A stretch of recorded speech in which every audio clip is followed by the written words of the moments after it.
Today on our show, Alex has his own interview. Take it away, Alex.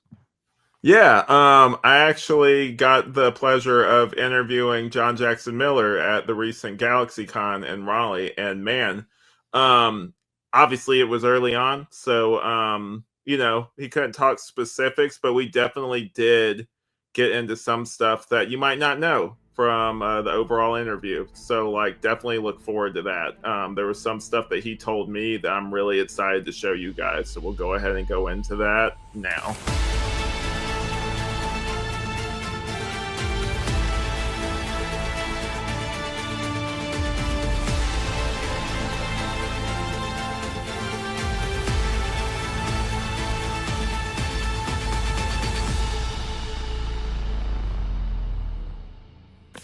I am here with Superhero Stuff You Should Know, and I'm also here with John Jackson Miller. Howdy. So, obviously, the Byrne films are your main cinematic influence for these novels, but those films are famous for being influenced by classic movies like Max Schreck being named after Nosferatu actor. Were there any classic cinema influences on your novels? Oh, certainly. I mean, obviously, Batman Revolution is about the theater scene in Gotham City, the live theater scene, and so Pygmalion is a major part. The play by the Shaw play, the George Bernard Shaw play, but also the actor in the book, the Clayface actor. He is very much a fan of Leslie Howard, who plays in the movie version of Pygmalion. There are references to a horror movie called Mr. Sardonicus. Where this is about a corpse that if you look upon it, your face freezes in a smile. And again, these all feel like the sort of things that Tim Burton would have found inspiration from. Also, there's Shakespearean elements in here because we have our Clayface character, being familiar with the Tempest by Shakespeare. All of these things, and there are more pop cultural elements to come in Batman Revolution. Nice. So I think that it really does serve people to, when they see these references, branch out and read and see what they're actually seeing. If you understand Pygmalion or My Fair Lady, which is the musical version of it, you'll have a better understanding of who our Clayface character was trying to play in that scene. Right. Cool. So, do you envision Bruce wearing the '89 suit in the novels, or has it already switched to the suit from Returns? I believe that one of the things that we did is we created more than one suit of armor, more than one like the day outfit. one, The daytime one, which I figured this would solve the what the suit looks like during the day. The thing with sort of the refractive color coding that would make it a little harder to actually see him and photograph him. And I figured that would be gray armor, and that gives us sort of our other kind of Batman armor. And other than that, I will not get too far into other tricks that we've come up with. Spoilers. Just to say, there are always new weapons that we're coming up with. There are always new vehicles that we're coming up with. And whatever you think hasn't been invented yet, Batman has already thought of it. Yeah. And then, like in that next Returns movie, you see him going from one suit to like a whole, armory basically, where he has all those multiple suits. So obviously he's been busy between '89 and then. Well, and what I'm trying to visualize is an evolution in his technology. Yeah. So, for example, you see sort of the hang glider technology that he has in Batman Returns. He has a middle step that you're going to see in Revolution that he shows something that you don't see in the movie, the second movie, and you look at it. You may look on some things and say, okay, these are dead ends. Yeah. Certainly, I think when we see in Resurrection that he tries out the vehicle, the Roost, that he determines that there's problems with that idea, and that it might not be something that is ready for prime time. And you're going to see a lot of that. If you like the idea of a Batman that does not have a Lucius Fox around, a Batman that is having to, a Bruce Wayne that is having to work on things and invent things, and if you're interested in the business of being Batman and the business of actually how do I get things from place to place, and how do I actually use these tricks, and how do I prepare myself properly for what I'm doing, because it really is almost a military operation that he's involved in. Two-man operation. A two-man operation, and so he's got to be his own supply chief. and his own military designer. So I think people who enjoy those elements of Batman Resurrection are going to find a lot that they're going to like in the next book. Well, I can't wait to read the next one. Obviously, from our previous interview, we loved the one before, so definitely looking forward to its release in October. October 21, audiobook, hardcover, and ebook. Audiobook read once again by Will Dameron.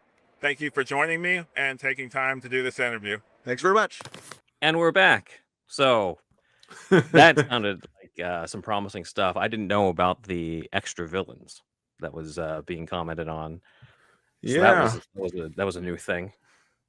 Yeah, he like some of the I feel like to be honest, like I do feel like obviously like if you guys haven't, check out the Night of the Batman stuff or some other things I won't quite get into here.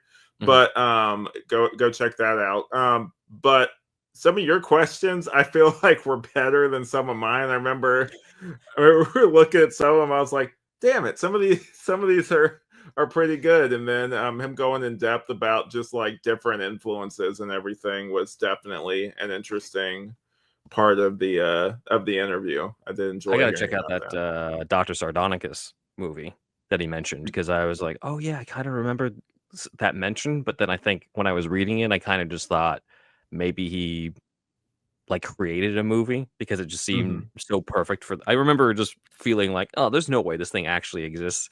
And then when he mentioned it again, I was like, oh yeah, there's that movie he mentioned, and I look it up. I'm like, oh damn, it is a real movie. I got to check that out. So that was a surprise in that, because I wasn't sure what he would bring up for that part. And the Batsuit question, he didn't quite answer it in terms of the way I thought he would, but it was cool, because I like the idea of it's an evolution. It's something that is similar to what we're seeing with Pattinson's The Batman, where hello Alfie, where we'll end up seeing his gear evolve to the point where it's the Batman Returns suit. So I'm going to take it that he's kind of in some version of the 89 suit, or something that's between 89 and Returns, and that's what we'll envision. I mean, at the end of the day, it's a novel. You're not going to see the visual version of it, so it's kind of up to you. But that's how I interpreted his answer to the Batsuit question. Yeah, definitely. He I guess I'll go ahead and get kind of into one of the things he did say. That was like a big announcement. If you guys haven't seen that, because I was asking kind of like, is this going to be like, like a trilogy or something? He basically said that this is going to keep us busy for a while. And I guess I'll go ahead and go into this. I got the book signed, obviously. If you guys haven't seen this, from the picture, I'm assuming that we're going to use with the audio, because we're recording this from the past. But anyway, so I did get it signed by him, actually, right here. And and like you see how this isn't a small book, but he was saying that it's going to be like 2 books put together. So I'm really interested to see, like, maybe he'll do one of those things where it's like because some books do this, where it's like a part 1, 2, and 3, like in the book, where it has like very distinct, like, like chapter breaks, basically, where it's different acts kind of thing. Yeah. I'm curious too, because when they announced the page count, I was like, that's way longer than Resurrection. So I'm really looking forward to that, because Resurrection is such a big story. I mean, the Resurrection story, if that were a movie, would probably be longer than both '89 and Returns, just to fit in everything that he put in there. And he's got, of course, the luxury of being able to do that since it's in novel form. So the fact that was teased, and I believe that it was the Night of the Batman portion where he was talking about that type of stuff. So guys, definitely check that out, because Alex has given us kind of the superhero stuff you should know portion of it, and then you also have another portion of it of other questions on your show, right? Yeah. Yeah, definitely. And he also, I guess I can get into this too, because this isn't something that made the recording, but I went to his Legacy of Batman panel, and he actually, Ben, you would appreciate this. He went into the shadow and like some of the other stuff that like went into it, or just like the inspiration for it. And I was gonna throw out my nerd card whenever he did mention the story that inspired the first Detective Comics thing, but he didn't actually name it, because there were certain parts where he would like call out to the audience and he'd be like, it was, like this, like have to see if people had their knowledge and everything, but he actually didn't mention the Partners in Peril thing. That, by the way, Night of the Batman, that was one of our first ever episodes, as we covered the first Detective Comics where Batman showed up and went into the history behind that whole thing. So definitely go check that out if you're interested and more of the history of that, where me and my wife talk about it. But yeah, this guy clearly knows his stuff, like, which we already kind of knew from when he came on before. The one thing I did notice, it's kind of like comedians where you where you kind of like see their act like like one time and then kind of see them doing a setup like somewhere else. A lot of what he did interview us with, a lot of the answers sometimes of the stuff that he talked about was some of the stuff that was in the panel too, I noticed, which was kind of funny. Well, I mean, it makes sense because he's probably limited to certain things that he can say about the new book. So if people are asking, then he kind of just has to fall back into those things. I would understand. I'm looking forward to potentially us re-interviewing him on your show to talk about the new book once the book is out, once we've read through it and reviewed it. Alex and I were talking before we got here, but essentially, if you guys want Batman Resurrection coverage, we've already covered it on Alex's show of Night of the Batman. We've had a review and deep dive episode there, as well as our previous interview with John Jackson Miller. And then we plan to do something similar again with Superhero Stuff You Should Know, having the deep dive episode, but the spoilerific interview over at Night of the Batman. So we'll both be there either way, but check out both shows. You got to check out both shows in order to fully get it. It's the podcast cinematic universe that we're building up here. Definitely. And speaking of just universes or joint universes, I got the Flash behind me. So, like feeding into that whole thing. I also have flashbacks if you're into that too. But anyway. And along those lines, I have this picture that came up that you oh, shared. Yeah. Look at that. Look at that. We got Tom Cavanaugh. We got Grant Gustin, both from the CW Flash show. But our eyes are in the middle where we see the Superhero Stuff You Should Know logo on your shirt. Alex is right in the middle. This is a great picture, man. I love this. Yeah, I was trying because I said I didn't get my question answered because like there was only one person ahead of me and I was kind of bummed out about that. But I said I'm at least going to get, in the front so I could get my, in the picture. And this actually, fun fact, you notice how they're looking up in this picture. This is just one of the pictures that's going to come out. They did one other picture where it's like overhead, like a guy was standing on something. So I assume pretty soon you'll see like like an up top picture where it's them, and then you'll probably see a better look at like me and then stuff like that. But yeah, look frame between the two stars right there. We have Superhero Stuff You Should Know right there. That's a little happy accident. But yeah, it was really fun hearing them talk.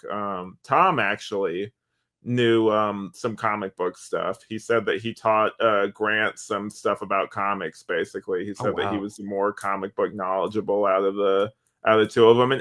And who knows, man? Sometimes these stars just say that. So like, who really knows if that's true or not? But like, he seemed to know what he was talking about, though. Like, just some of the stuff. It makes sense because he had to play so many comic book characters throughout his time in the CW shows with Reverse Flash and Pariah for Crisis and Glorious Godfrey. Like I'm sure he like at least read one or two comics per character he had to play just to see like, okay, what's the version in here.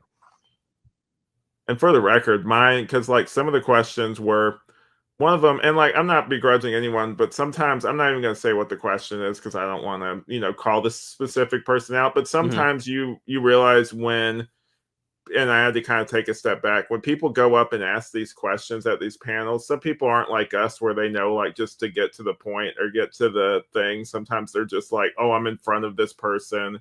I've Mhm. never talked to them, so like I'm gonna say everything basically, and like not really have like a question. Sometimes it's just them telling them things. So Mhm. I don't know. Just be patient when you see people doing that. I did learn a lesson though. Definitely get in the front whenever there's a line of people asking questions, because by the time I realized there was a line, I think I Yeah. wasn't in the back, but I was like towards the middle. So Oh, lesson learned. damn. Yeah. Yeah.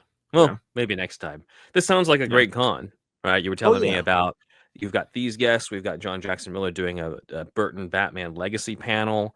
You showed me that Andy Serkis was there. I was like, man, no, I should consider going to one of these.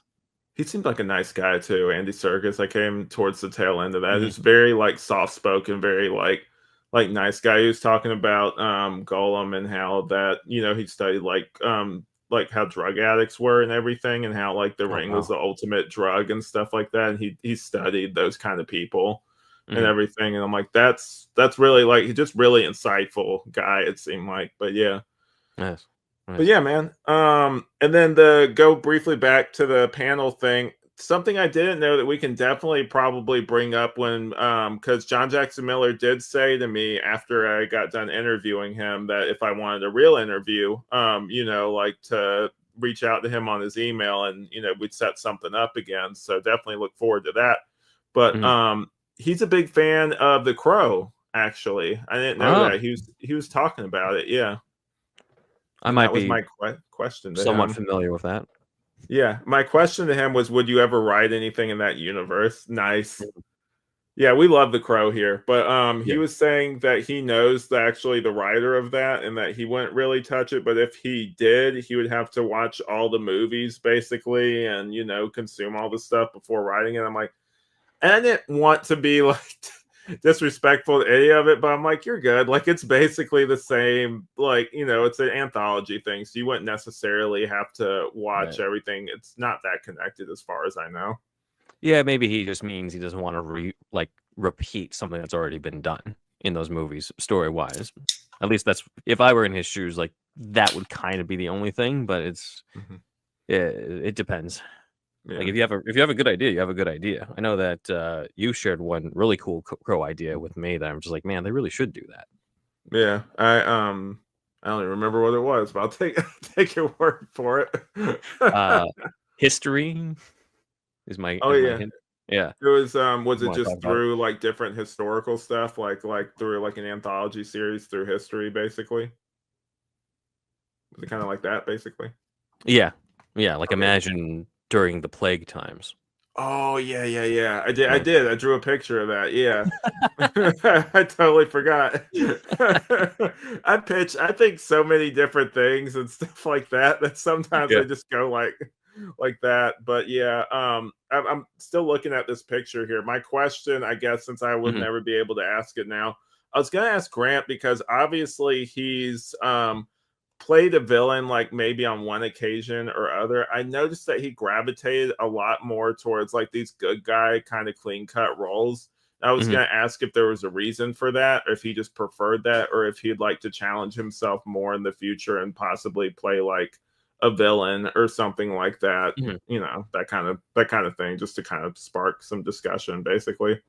Yeah, as well as how many people are putting him in that box. Yeah, Because like we've seen with talking about other superhero characters, when you're a superhero, you're kind of you can be kind of pigeonholed into like, well, you can only really be like this. Like how many people were Mhm. actually thinking of casting Christopher Reeve as a villain in something Yeah. after Superman? I mean, it happened. It did happen at one point, I think, but it just wasn't it wasn't something that jumped out as the obvious thing to people. Most of the time, they see you as this one thing, and they want you to keep doing that one thing, He which is wanted why to we be do in see Total a Recall lot of as like stuff. the main guy. Who was in Total Recall? He wanted to be in Total Recall. He campaigned to be in Total Recall, Christopher Reeve. Oh, oh, damn, Yeah. that would have been That would have been completely different. weird. Yeah. Just give it And a you're like, you tone. blew my cover. Yeah. Or just like, or what's that one line he says to his, like, it's like he's watching a video of himself or something Mhm. like that, and then like he says some like one liner or something. I forget. I don't remember, but Yeah. yeah, it would have been a completely different movie for sure. Yeah, you need someone like Arnie in there. But Yeah. yeah, and then also I guess I can go into like one of the more slightly comedic things that happened at GalaxyCon while we were there. I'm gonna try to spin this into as much of a comedic thing as I can. Mhm. So we had parked at a place basically, and we were borrowing a relative's car, and so like we had parked and we were certain that we were in the right parking deck. Car was not there. We start like walking around and we're Mhm. convinced like they towed it. And I'm like, it's only been 5 minutes. There's no way they towed it. I'm Hell, walking, yeah. yeah, I'm Mhm. walking around with my wife, and we both full makeup, full because we were cosplaying, full like red makeup and these like devil horns kind of thing because it was part of the Mhm. the cosplay with like these this suit on for me, and she was wearing something else. So we look like crazy people walking around these parking Mhm. decks trying to find the car. And at one point we walked past this guy, and just if you don't know there's a convention going on, you're just like, what's happening? Mhm. He said, dude, no offense or anything, but he said, I saw you walking through here and it's so hot out here. He said, I looked at you and I was just like, I need to go back to church. What is happening? Like, he thought, I guess he thought like the devils were coming for him or something. But You led yeah, him to go back to Jesus. yeah. So we eventually, luckily, like someone that was with us had like a GPS related thing on their phone, so like they Mhm. had the last location on there. So eventually we found the right parking deck, but it was one of those where we, as time went on and circling around these these parking decks all looked the same, so it kind of felt like we were in hell for a second because it was just these repeating like hallways and like just cement walls and everything. It Mhm. overall it was a fun trip, but that part of it, I'm just like, yeah, never again. Like that. I was telling right after that, I told my wife, I said, anywhere we go, I'm dropping a pin immediately Yeah. where we are. That was one of those like valuable like lesson learned, basically. Like, always know where you park. Yeah, whenever you go to a place that's like that big with a parking garage where all the floors look the same, all Yeah. the areas look the same, like you end up having that type of experience where you're like, I could have sworn it was right here, and you feel like you're in the multiverse. You're like in another dimension Yeah. where like I landed in the wrong dimension where my car doesn't exist. So, and then you just find out, oh, I thought I was on the second floor. I was on the fourth instead. But for a second there, you feel like the world is just messing with you. Yeah. You ever heard the back rooms? It's like this like internet like creepy thing where it's like you fall through like basically what you're saying through a dimension. It's like a bunch of repeating hallways and Hmm. everything. Like it's kind of like that kind of vibe of what you're talking about. I haven't, but I mean, I get what you mean. Yeah. Like, it does have that feeling to it. So, I'm glad you made it to your car. I'm glad that you survived. Otherwise, we wouldn't have been able to record this. You'd still be Yeah. there in your devil outfit. Yeah. Glad that was your concern, Ben, not my not me finding my car. It's like, Alex, we wouldn't have been able to record, you see. What would I did say I'm glad you made it to your car. I'm just messing with you, man. You made it safely home, made it home so that you could get, an autograph from Mr. Ed Begley Jr. Oh, also, and John Jackson Miller. I also, Oh yeah. What the yeah, hell is going on here? That was me when I was looking for the car. yeah.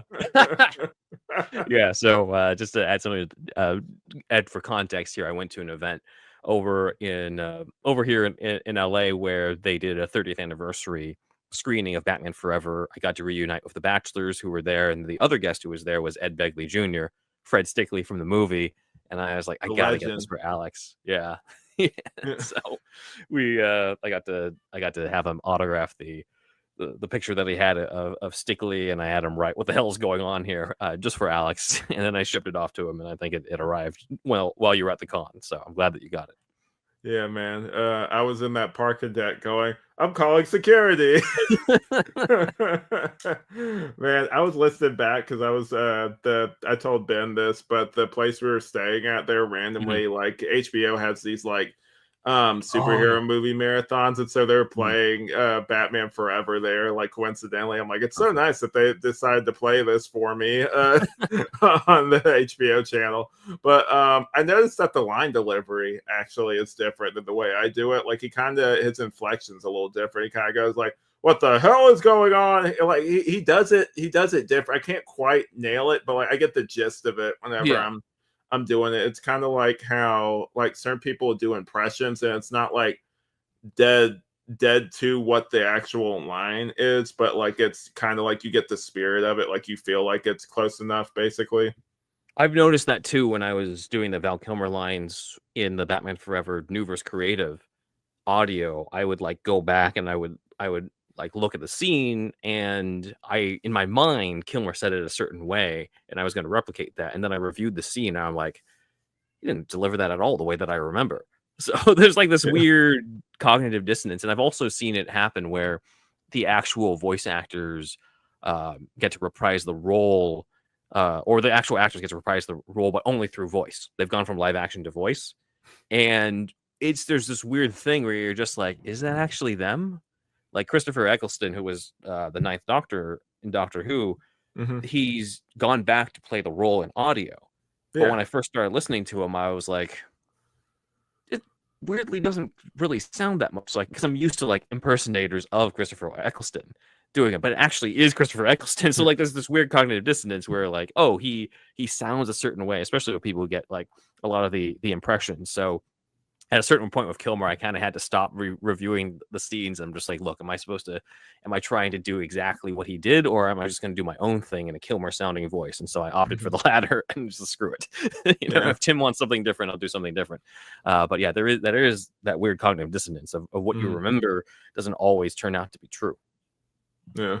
Because he kind of goes like he goes kind of like not deeper, but like his voice goes more down. Like I can hear it in my head, but I can't quite replicate it. It's kind of like when people do the like Christopher Walken, like an impression, versus when you actually Mhm. hear him like talk and everything. Like, because sometimes he has like certain different vocal qualities in his voice that are Mhm. harder to impersonate than like because Yeah. like people always love to do the like when he does like a weird inflection on something, but sometimes he goes deeper with his voice, and sometimes like it's just normal speaking voice. It's hard to Yeah. kind of like nail that down. Basically, it's kind of interesting when you listen to Yeah. him talk versus like an impersonator.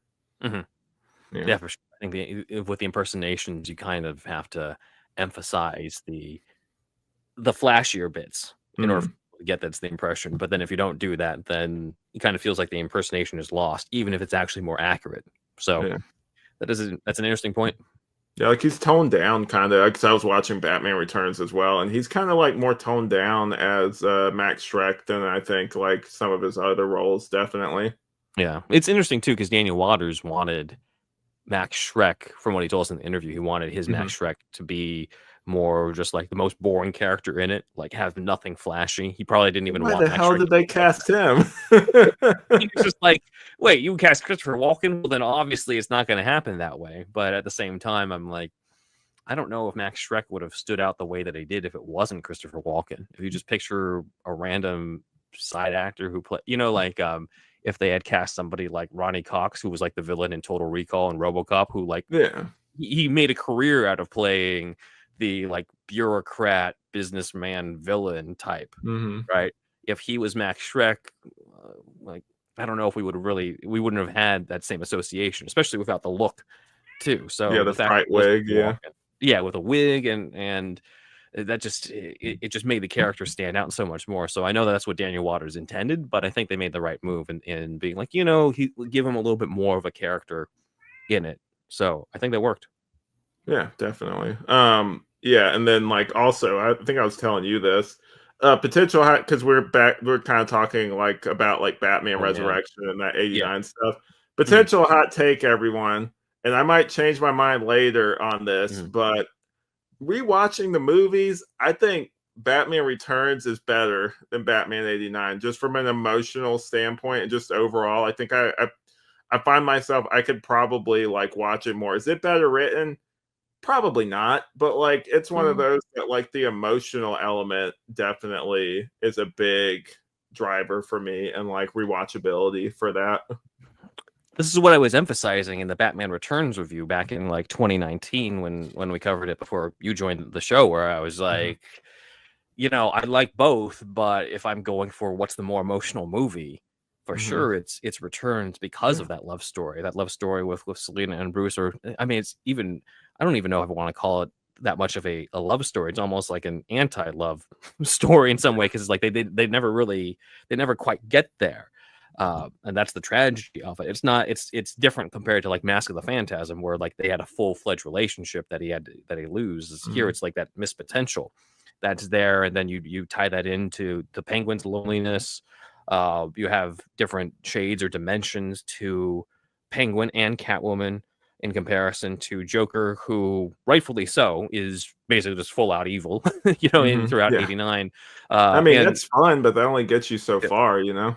Yeah, and so I think that when we compared the scripts with the original Sam Hamm script, yes, the original Sam Hamm script for Batman Returns in Batman 2 had technically a better plot and something that was more focused on Batman being a detective, but it wasn't nearly as emotional as the final movie, and the versions of the villains weren't nearly as interesting. So I've kind of gone back and forth in terms of like, well, 89 versus Returns. I think it depends on what you're looking for. If I just want classic Batman, great vibes with the Gotham City and like all this classic stuff, then go with 89. Or if I'm looking for something that emphasizes the loneliness of the characters and how they're all freaks, and that Penguin's a genuine freak and Batman has to wear a mask, then we go to Batman Returns. I'm just a genuine. I'm a genuine freak. You're this guy in a mask. So he kind of does that. He does the kind of the '60s, like the but he kind of does it in his own way. I never noticed that till recently.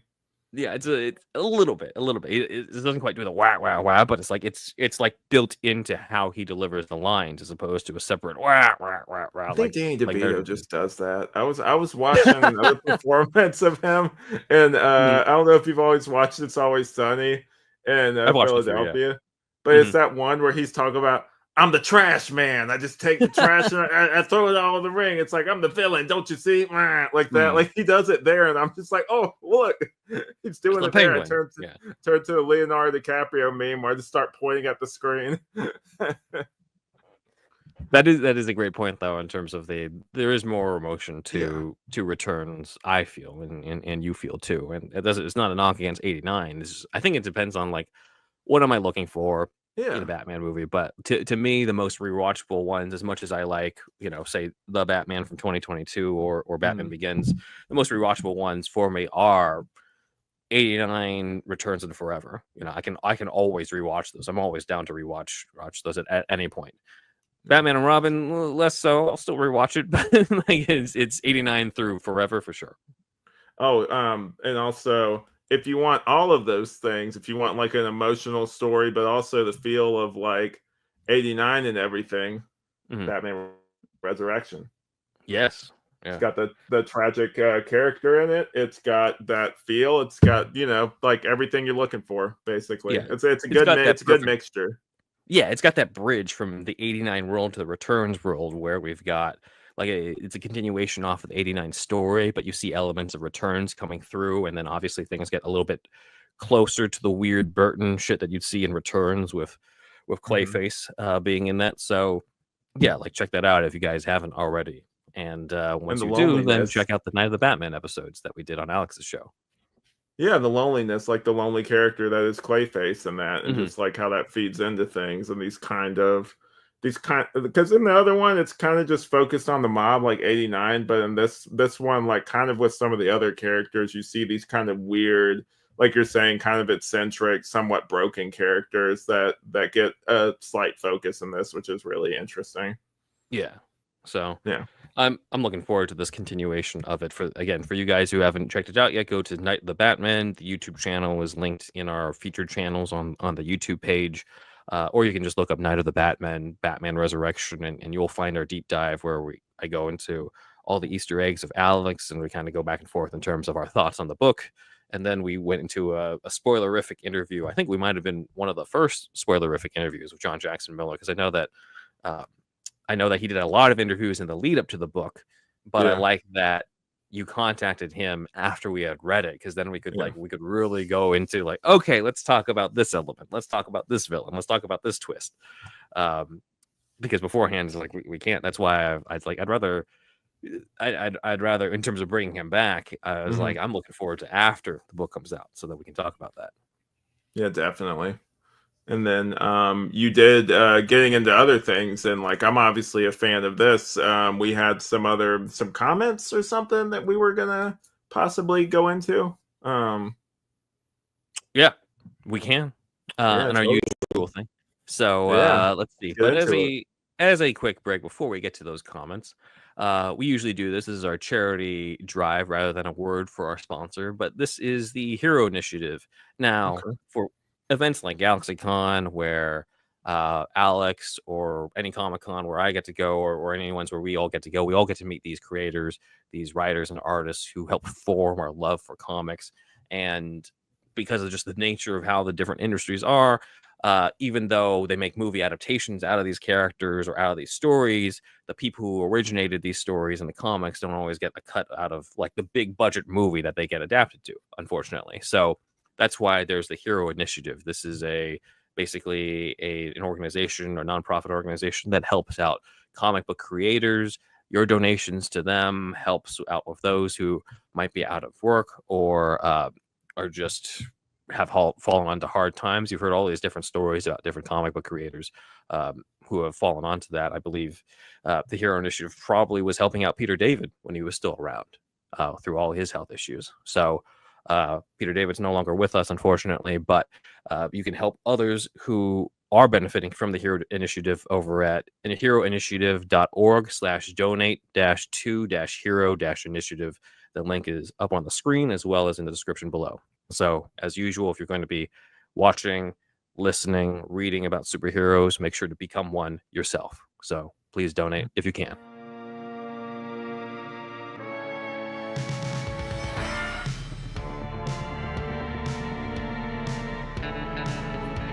Okay, big thanks to Dan for editing this episode for us. Let's go into those comments that Alex was talking about. So I'll have you read this one. All right, from Bedhead Zine. Interesting username, but great username. Yeah. So love your channel. No, I meant interesting, like as in kind of funny, like kind of unique. But yeah, so love your channel. Headphones on at work, listening to you guys who love Michael Keaton, is a great joy of mine.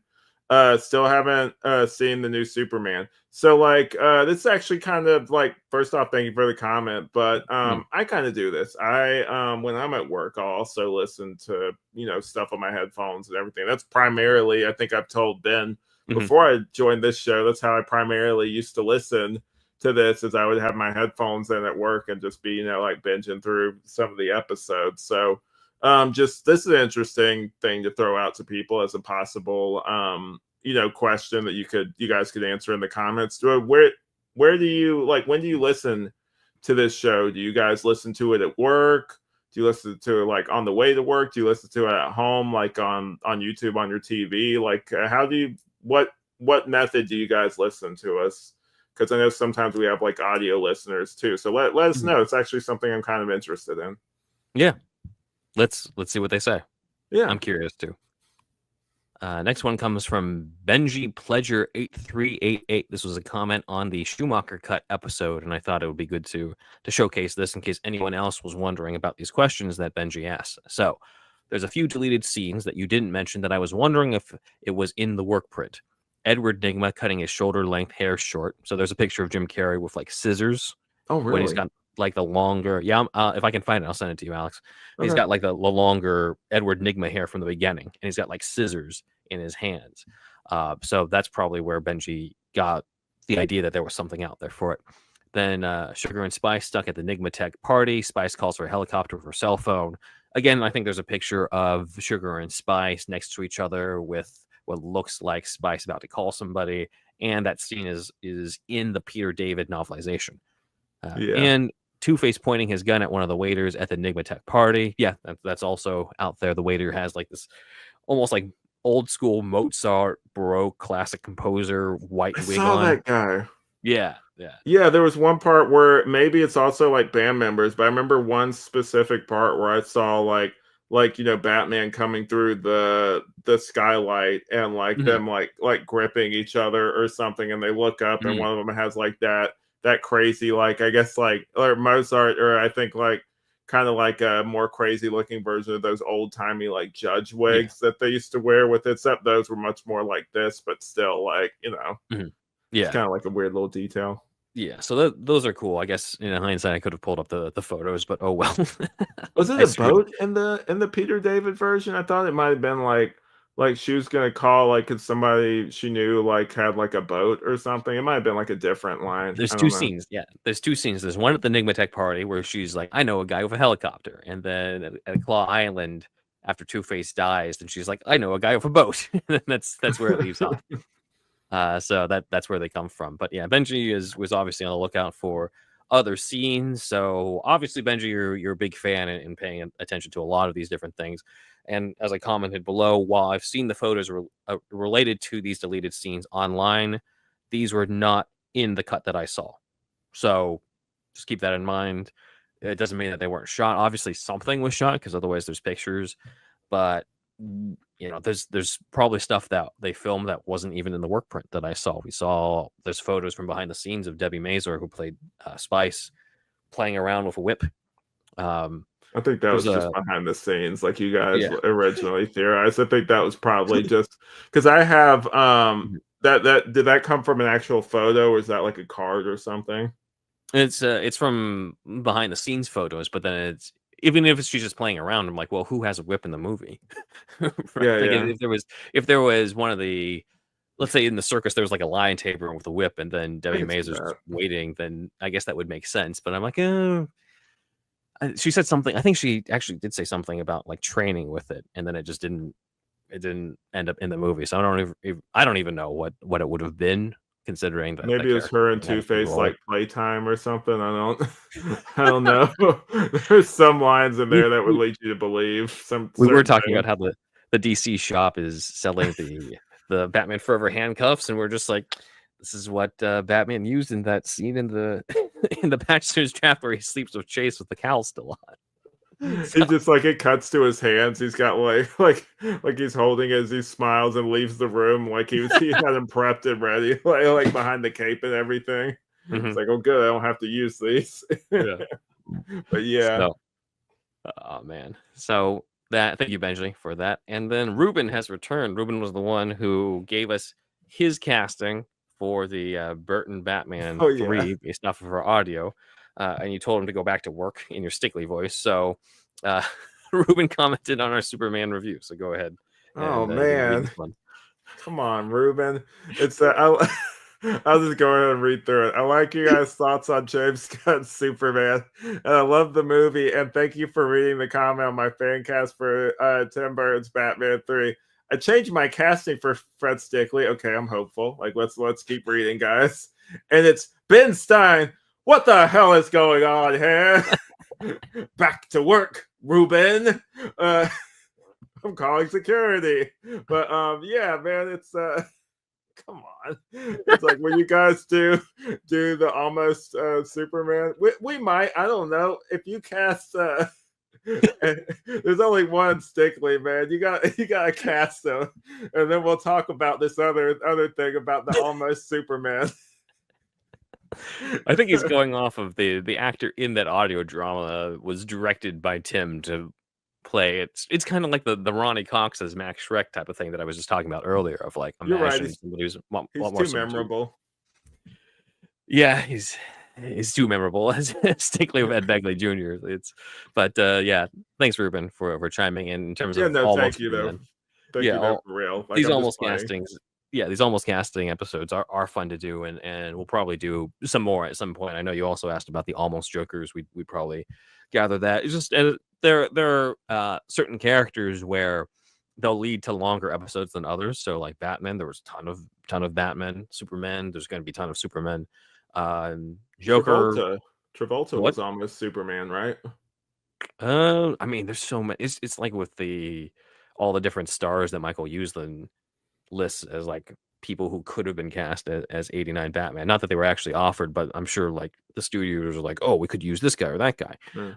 Travolta might have been one of those. I don't know how close that he got. I'd have to read into it. I could kind of see it. It would be a very different movie, but I could definitely see a version of Superman where it's like a young Travolta as it before, like he became. And no offense to Travolta, I'm sure like he's had some good movies here and there, but he became a little bit more of a joke later on in his career. But like that, I mean, even Pulp Fiction, he's had so many like ups and downs, basically like ebbs and flows with his thing. I think even like then he was going through like a downward slope. But like I think he's one of those actors that if you put him in front of the right project, he can make it sing. So like maybe it would be one of those situations. Who knows? Yeah. Potentially. So thanks, Ruben, for that. Time for the Patreon shout out. So go ahead in your stickly voice or regular voice or however you want to say these.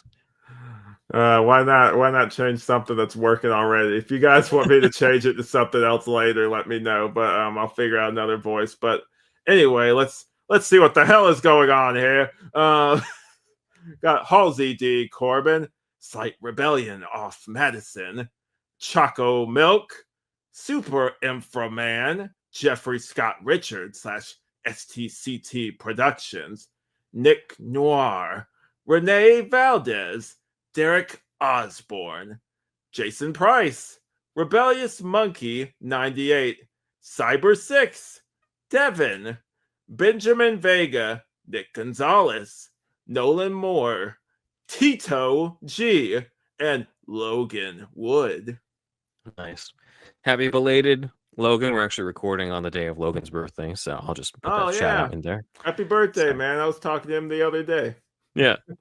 So I'm sure he's out celebrating, but let's go into the list of other supporters. So Matt Herring, rest in peace. Leander Nicholson, Newverse Creative, Triple Threat Comics, The Bat Feed, Aaron Quinn, at Prof. Ishikano Batman, Rob Ailey, Robert Schumann, Spagheddon, Cookie Noms, Elijah B., Shamrock Balls, Ian H., Walter the Wobot, John Wells, Rye Guy, Jackson Putnam, Tway N., Stage Bat, at W.Media, Paul G., Sean Willits, who I just watched Batman Forever with, Ruben A., who we just talked to about Ben Stein as Stickley, Yeet I., Mind Kizag, Cole Watkins, whom you can follow at Yodel King.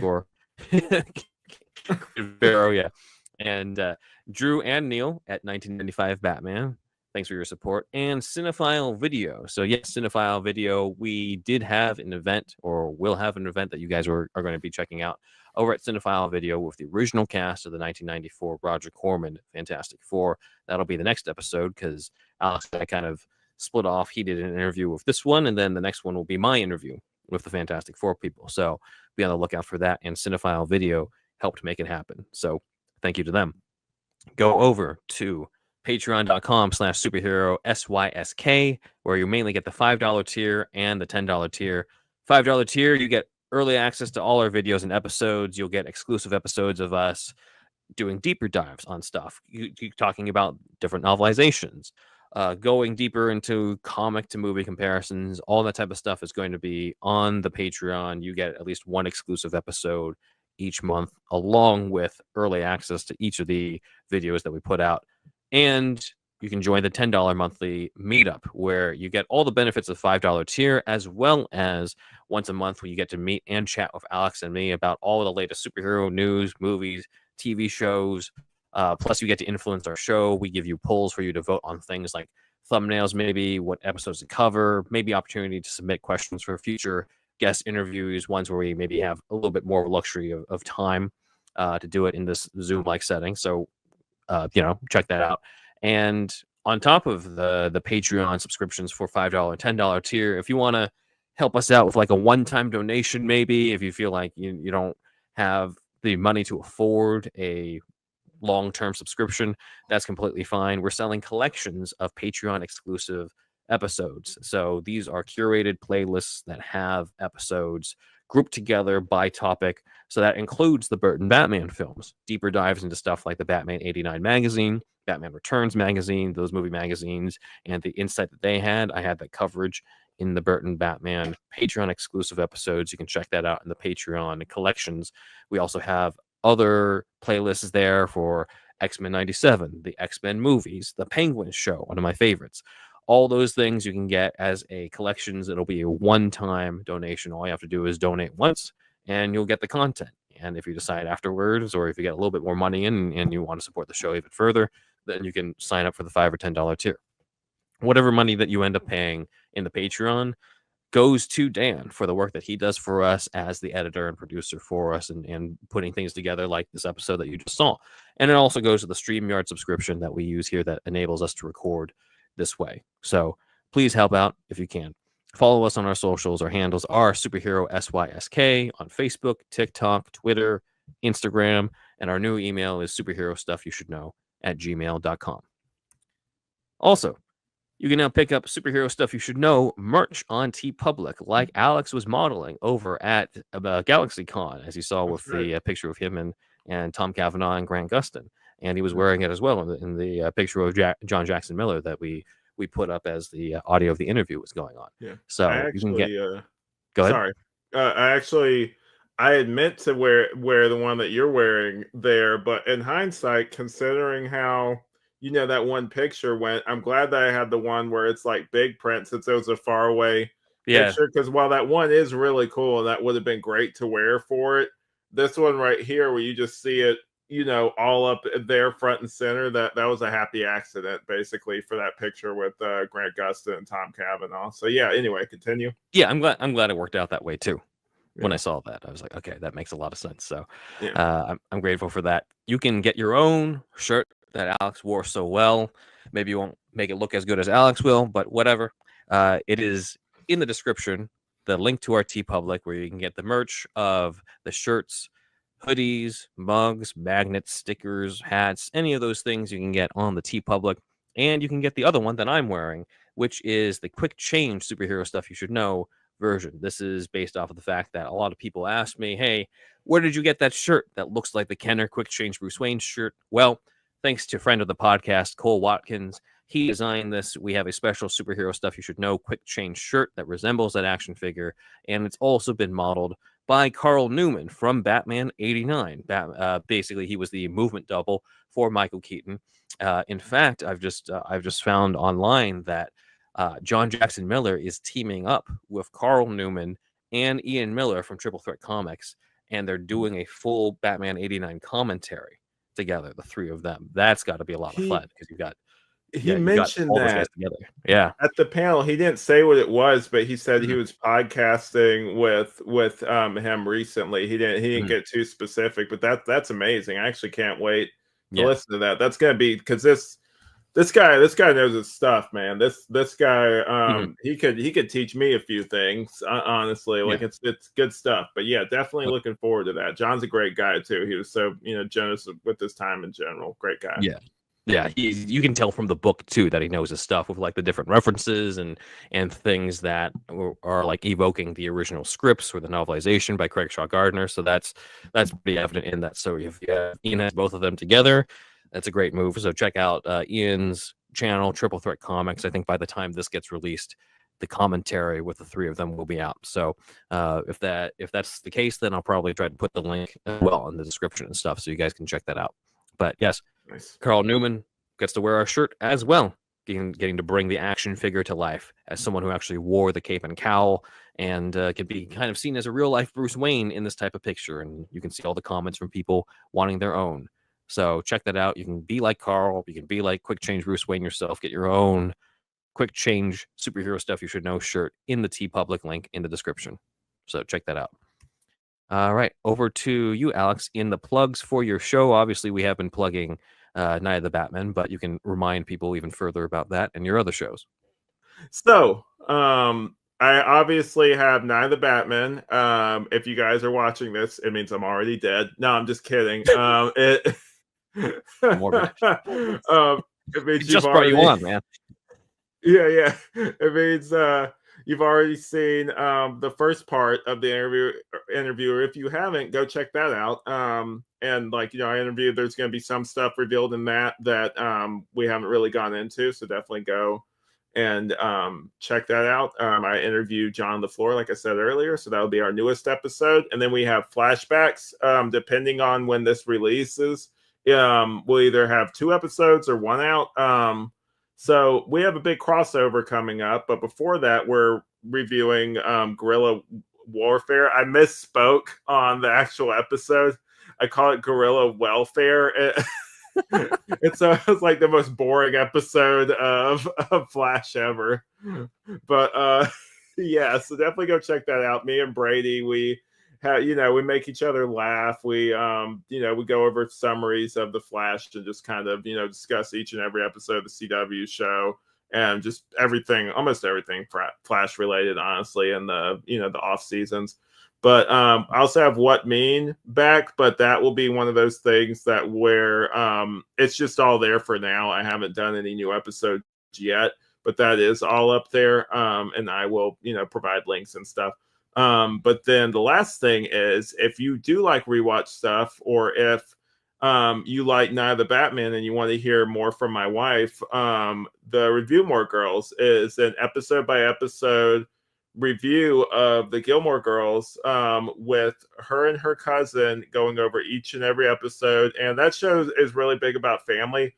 And so they talk about their family and their unique experiences and how they relate to the different characters on there. And actually at GalaxyCon, they didn't get to meet them, but some of the stars from Gilmore Girls were actually there. So like, who knows? Maybe in the future we'll try to figure something out with GalaxyCon, and maybe I'll try to see if I can get them to, either at the least just to meet up with them, just for that kind of experience, because it's a big deal, obviously, because like, look what I did. I went to that Q&A and did that. So like, it's definitely cool. Also, last thing about the Flash Q&A is Tom Cavanaugh. I don't know if you've ever seen him in interviews outside of just behind the scenes and stuff, or just how he is. Ben, have you seen any? I've seen a few, yeah. No, he's a really fun guy, it seems. Yeah. He's kind of like the Michael Rosenbaum of the two of them, basically, where he's just very like animated and very much like, there was one part where he was standing up and he had his phone up like this while Grant was sitting on the couch and talking, and he was like doing like this, and like people thought that they were taking a picture of him. It's like, he's not taking a picture of you guys, he's taking a picture of himself, is what he said. Grant said, and then he's like, oh, and then like he looked back at Grant, it's like, oh, you're gonna appreciate this one day, and like he turned so like he could be in the background too, and then like he's like, okay, now he's flipped it, he's actually taking a picture of you guys now, is what Grant was saying. So it was fun just seeing their dynamic and everything. And he also kind of pitched some sort of like, I don't know if it was a joke pitch or not. I know that they did that Tom and Grant thing, like a comedy movie recently. Yeah, I've heard about that. I haven't seen it, but I've heard about that. He pitched something else, and I don't know if it was like a for real pitch or not, but he kind of was talking about like, what if there were like mobsters that got confused for like people that looked like them, and they got like basically like switched around, like where they were being talked to by mobsters, but they were played like 2 idiots basically that didn't know what they were doing, and it's kind of like a comedic thing, and it was going to be directed by Tom. But I haven't seen anything online about it, so I don't know if that was like a for real thing or not, but keep your eyes out. We might have broke a story potentially, depending on if that's actually a thing or not. Superhero Stuff You Should Know exclusive over here about Tom Cavanaugh and Grant Gustin. Something that the co-host can barely remember what it was about, but anyway. Sometimes you just need just a little tidbit in order to get retweeted ad nauseum, and people retweeting misinformation is what we've been seeing lately. Anything else in terms of your plugs? No, that's it for me, actually. Been kind of boring this week, I guess.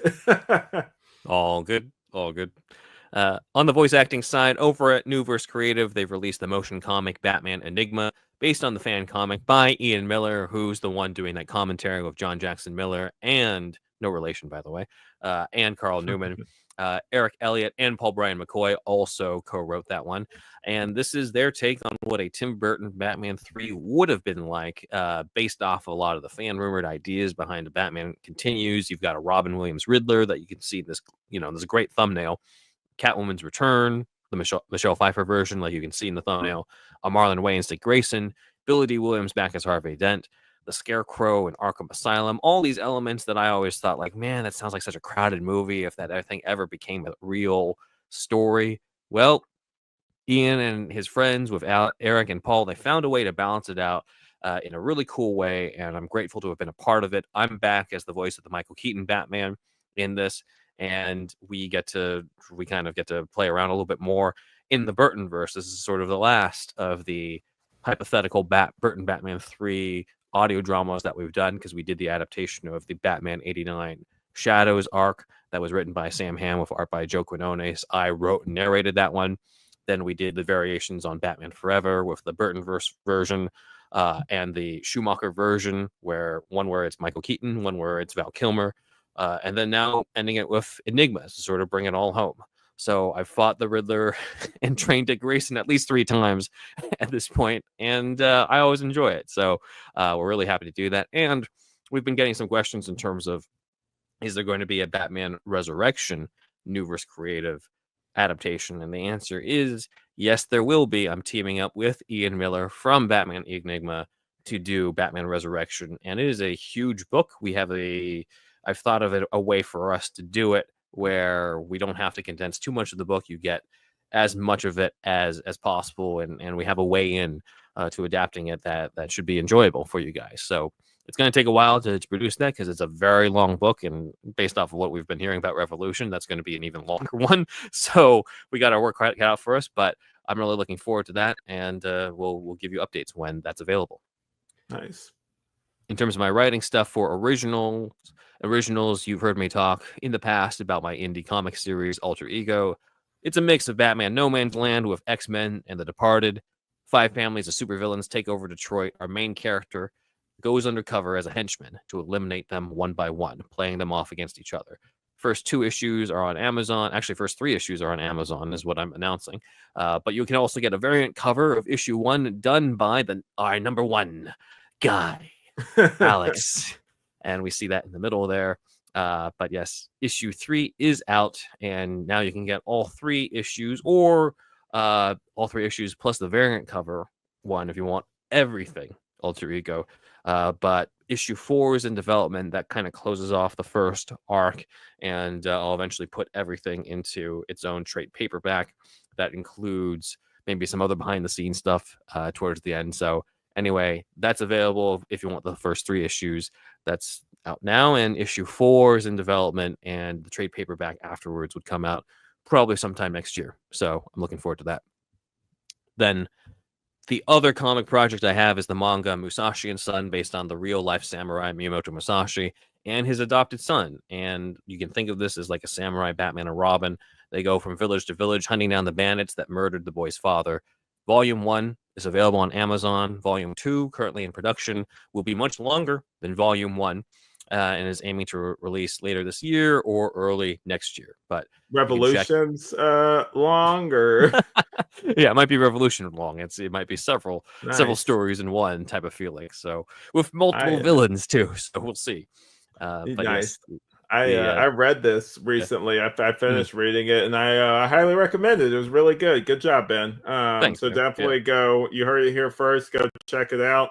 I give it my full 5 out of 5. Dan put a 5 out, like a 5-star thing right there. Yeah, gotta put that thanks, down. man. Yeah, anyway, really liked it, man. Good job. Awesome, man. Volume 2 is in the works, so you can get merch for both comics, both Alter Ego and Musashi and Son. I'm wearing, the Superhero Stuff You Should Know one for the quick change, but you saw Alex in the regular Superhero Stuff You Should Know logo one.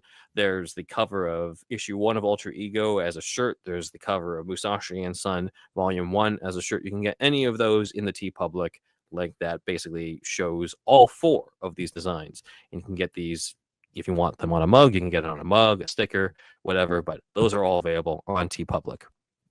Lastly, I have an animated movie coming out later this year that ties into what Alex was talking about with John Jackson Miller. This is The Crow, directed by our friend of the podcast, Aaron Quinn. It is a faithful adaptation of the James O'Barr graphic novel, The Crow, of course. And I co-wrote it with Aaron, who will be animating it. He's shown me some stuff. This is the first time I'm bringing this up. He showed me some stuff, and it looks the way that he did it is really awesome. Nice. It's great. I hope then that my voice stuff brings it to justice, because I'm also the voice of the Crow in this. So I'm really looking forward to that, and I'm looking forward to sharing that with the rest of you. Can't wait. So that's it. Until next time, guys, we want you to do us a favor. We want you to tell all your friends about us. What are we? I'm Ben Juan. And I'm your number one guy. And this is Superhero Stuff You Should Know.